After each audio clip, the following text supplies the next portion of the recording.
So we're going to start out by pairing our original soft-baked biscotti today with a Pinot Noir. And a Pinot Noir is a pretty light grape. As you can see, it's not too dark red in color, and that equates to not a ton of body, still a lot of flavor, but body basically in wine equals alcohol, equals sort of the weight and the heft you get from it. So I'm going to let you start, Rachel.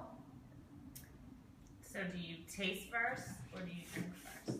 Well, I did a little wine pairing class in Paris once, and they told us to inhale first, really aggressively through your nose, and then to taste it, and just to sort of like gargle it a little bit, and then smell again. This is very scientific. Yes.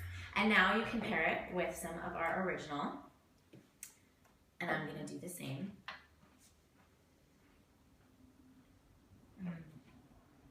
What do you think? It's good. It's good? It goes well together, yeah. I think it really pulls out the cinnamon sugar that we sprinkle that with. Mm-hmm. So this is an example of balancing, correct? Not contrasting. Yes. Mm-hmm. Definitely. Moving on. We have to. That was delicious. So what we're gonna do now is kind of jump over to our midnight. The midnight soft-baked biscotti is a really luxe-rich blend of beautiful high-fat cocoa, dark chocolate chips, and a little bit of espresso just to enhance the chocolate flavor. Coffee does a really good job of that. And since that is a little bit sweeter than our original, a little bit richer, we're gonna pair it with a heavier wine. And that's what we've got in our cab today. We are drinking a Starmont cab, a really wonderful Cabernet made in Napa Valley. And we're just gonna do the same process. So I'll give you a piece of midnight to taste. Let's take a big piece. So I'm gonna do the sniff, the gurgle, and the smell again. And you can do that as well. And I'm just gonna take a bite.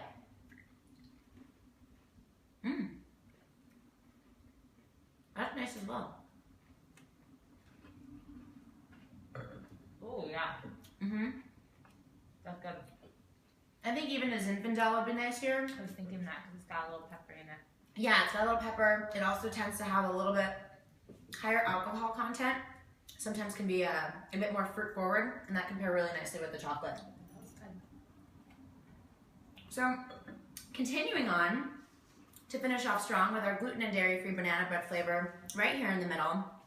Again, this is a combination of real bananas, pure maple, and toasted California walnuts. It's gluten and dairy-free.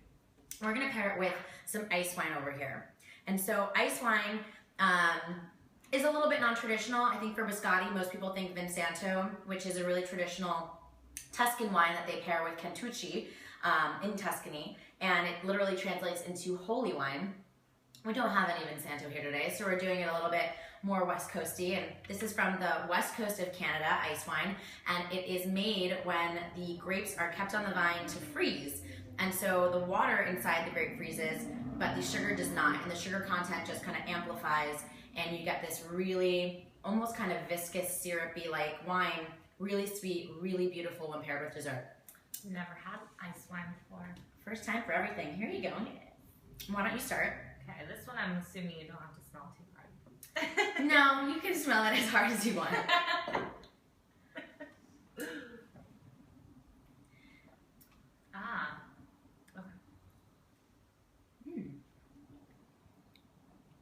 Oh, that's really good. I think I said that about everyone. Yeah, I really like it. This is my favorite one, I think. I think I'm gonna need this every day. And then, just when you thought we were done, we have a special treat. And that is some samples of the fab collab I've done with San Francisco Cheesecake Company. Here it is. So we decided that it would be super fun to have Peter over at SF Cheesecake Co. make these beautiful and delicious miniature cheesecakes with our biscotti as the crust, mixed in and then sprinkled on top. And this is the original, right? That's the original. That's the midnight. We call it Midnight and Cream, Midnight and White, Midnight and White, Midnight and White. Midnight and White, and then the original Biscotti cheesecake. So we're gonna taste these today, and we're gonna pair it with port, which is the other wine over here on our dessert wine side. Port comes from Porto in Portugal, and it is a fortified wine. So it's wine that's fortified with something called aguardente. And there's two types of port. There's tawny port and there's ruby port. We are drinking Graham's tawny port today. It's a 10-year tawny, meaning that the average that the grapes were aged is 10 years. Tawny tends to have a little bit of a brown color to it, and that's because it is aged in wood casks, versus ruby port, which is aged in steel, and so it retains that really beautiful, bright ruby red claret color. I love all types of port, so I can really tell. So we're gonna try both flavors of cheesecake with this port. And this is just a standard, wonderful cheesecake recipe. Try with a little port now.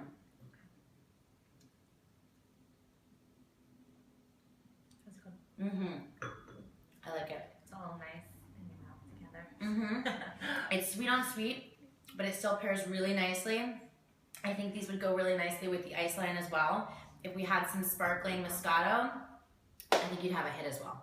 So I think the overarching rule in wine pairings is just to do what you like.